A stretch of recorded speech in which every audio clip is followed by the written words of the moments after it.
Number 6, just to give you an idea of how complex this could be if we want to make it complex. A social network reputation system. So the idea is we pick some seeds, pick 12 people in the country that we really trust, and give them each 100 bridges and give them some delegation tokens. And the idea is that we run a database somewhere near the bridge authority, and you can show up with a delegation token and get a new account. And this means that people who are performing well, we tell them about new bridges. And people who are not performing well, for example, everything we've told them keeps getting blocked, we don't give them new bridges. Or if we want to be a bit more sneaky, we do give them bridges, but they're bridges we already know are blocked. So they can't tell if we're actually treating them poorly or not. We just keep giving them the same answer, and it turns out that they seem to have all the bridges. I guess I'm done. Or we give them new ones, depending on whether we like them. So this gets really messy really quickly, and I don't actually think we should build this one, but it's a fun research question to start to think about how do we do a social network and do some sort of proof of work or proof of resource on the attacker's side that we can get around. And then there are a few more distribution strategies which we hold in reserve. We really want a pile of IP addresses that we haven't given out to anybody and that there's no way for the attacker to learn yet. Because what happens if the attacker says, okay, I'm going to work really hard this weekend and I'm going to block 1 through 6. I'm just going to clear them out and learn every bridge address in the list. And at that point, they're going to put out a little press release saying, that Tor thing, we took care of it. Doesn't work anymore. If that happens, and we've got no extra bridge addresses up our sleeve, then we have to, even if we've got a great new idea, there aren't any new IP addresses that we can use to fuel that great new idea. So we keep these piles in reserve, and hopefully we will never need to use them on 24 hours warning, but maybe. And then my question for you, what other strategies should we use? What other approaches could we use to make the attacker prove scarcity of some resource? One answer is SMS messages. You SMS a request to us and we send you a bridge address, but we only do it once per phone number. Google did this for a little while, maybe. Another answer somebody has suggested is encrypt it with a 40-bit key and then give out the blob to anybody who asks. Give a different blob each time. And then you can brute force it, and after a while you'll open it up and you'll see a bridge address. And maybe an attacker doesn't want to brute force 50,000 of them, but maybe Alice is willing to brute force 1 of them over the course of 2 days. What other strategies are there that I can use? Hopefully you'll come up to me afterwards and tell me. So one of the great things about this is we should deploy all of these at once. I don't know which one's going to work. Finally, I'm not in the position of the defender. I've got all these researchers working on Tor who say, here's an attack, you didn't think of that one. I have to defend against every single attack in Tor. But in this case, I'm on the offense. I just have to find one of these strategies that works, and then all of our users win. Whereas the adversary has to look at every one of them and say, okay, I don't know how much it's going to cost to defend against that one or that one or that one. How do I divide my resources so I make sure to beat every one of them? So the key is, by deploying all of them at once, we make all of them more likely to succeed because the attacker doesn't know which one he should focus on. Okay, so that was a little bit about what we need to add to Tor. That's the easy stuff. That's the high-level picture of how it ought to work. Now let's think about some of the messier stuff. For example, how do we figure out if a bridge has been blocked? And maybe that's related to the how do we figure out if the adversary signed one up question. So one answer is active testing via users. You got a bunch of Tor users out there. Some of them are in China, Iran, Burma, Indiana, wherever they happen to be blocked. And you build a Tor circuit to them, and then from them to the bridge and back. And if it works, great, the bridge is working. And if you can't build the circuit to the bridge, that means that the bridge has been blocked inside that country. And if we pick random users to test from, that gets messy because then the adversary should sign up a bunch of users and say, ooh, test using me, test using me. And then they can learn all the bridges they want to. And even if we have trusted users, the adversary is still going to catch on after a while. And he's going to say, that guy over there keeps trying to connect to all sorts of places. And hey, those are all Tor bridges he's trying to connect to. I should monitor him and learn about everything he's trying to connect to. Another approach would be passive testing. Maybe the bridges themselves should keep a GeoIP database. And every 24 hours, they build an aggregate list. In the past day, I've seen 17,000 connections from China, I've seen 14,000 connections from Iran, and I've seen 0 connections from Uzbekistan. And then we can look at it, and if the graph is sort of going along normal, then that's great. And if the graph is high and then suddenly goes to 0, maybe we'll learn something from that. Or maybe we've got 7 users in a given country, and they didn't bother logging in today. Does that mean that the country started to block the bridge, or does it just mean that it was a blip? Hard to know how the stats will work on that. And then it gets also more messy. You can't just say, is this bridge blocked from China, because there are a lot of different pieces in China, and I don't really want to go mapping out the ISP infrastructure in China. And there are a lot of different possible locations for the fault, maybe at the bridge, maybe at the user, maybe somewhere between. Do I really want to start debugging the internet infrastructure in these countries just to figure out whether the bridges are getting blocked or where they're getting blocked?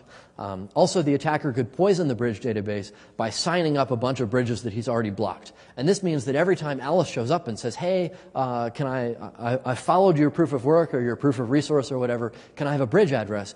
Then we give her one that we think works, and it turns out already to be blocked in her country. And then she says, oh, shucks, I guess that Tor thing doesn't work after all, and that's it. So we'd like to have some sort of mechanism for checking these things, but in a way that isn't gameable itself. I imagine the solution will involve active and passive testing. We'll find out. So another fun point here, Tor in oppressed areas. I talk to a lot of people who say, but won't Tor use just disappear as they start to crack down? I think it might actually be the opposite. I talk to a lot of people in various countries, and their countries, I mean, Iran is cracking down quite a bit these days, but Tor use is going up. And I think the reason for that is that most people are not using Tor to point out human rights problems or to organize opposition movements. Most people are using Tor to be able to read the websites they want to read. They were able to look at their webcomics yesterday, and now they can't look at their webcomics. And there's a guy down the street who says if you just use Tor, then you can read your webcomics again.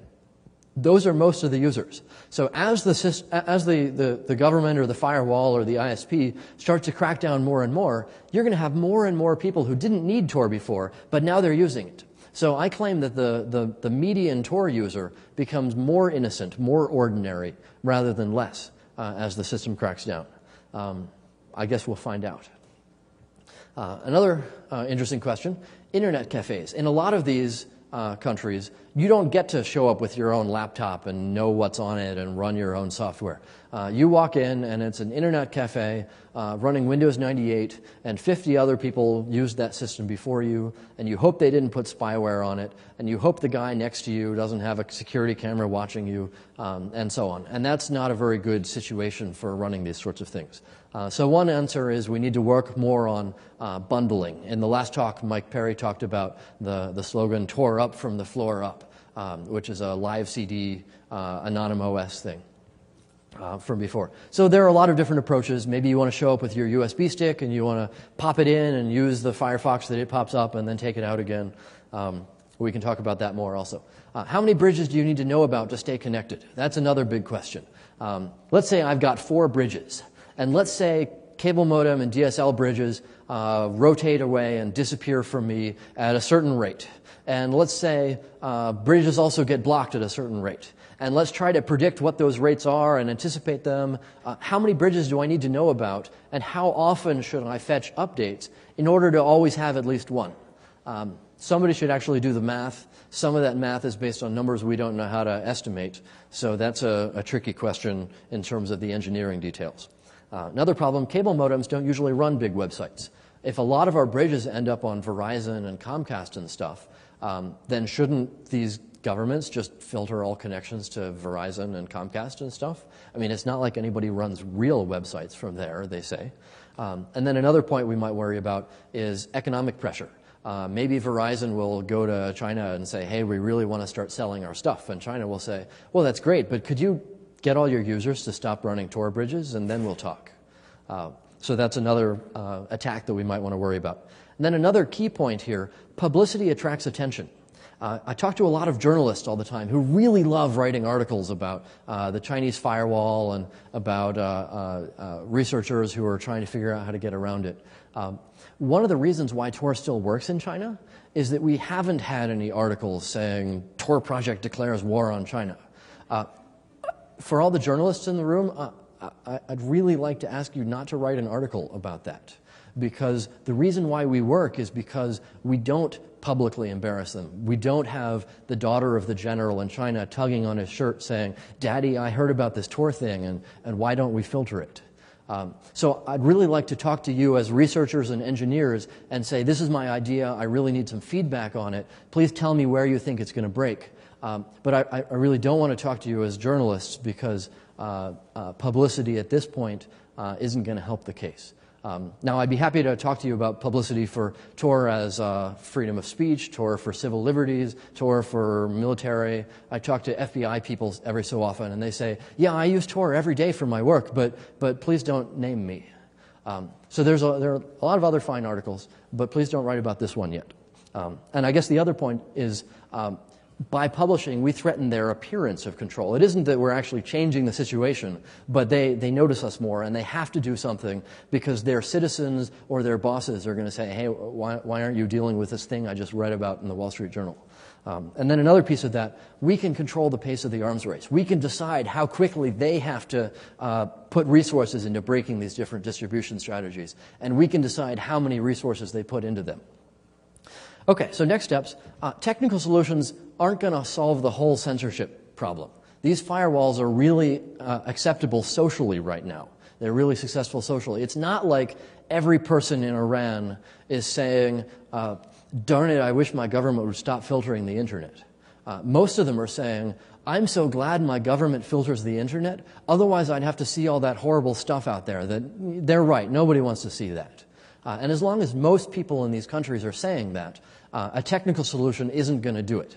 On the other hand, there are plenty of people, hundreds of thousands of people who really do want to be able to either get to their webcomics again, or they want to start, doing whatever they want to do to reform their government's policies or politics or whatever they're interested in.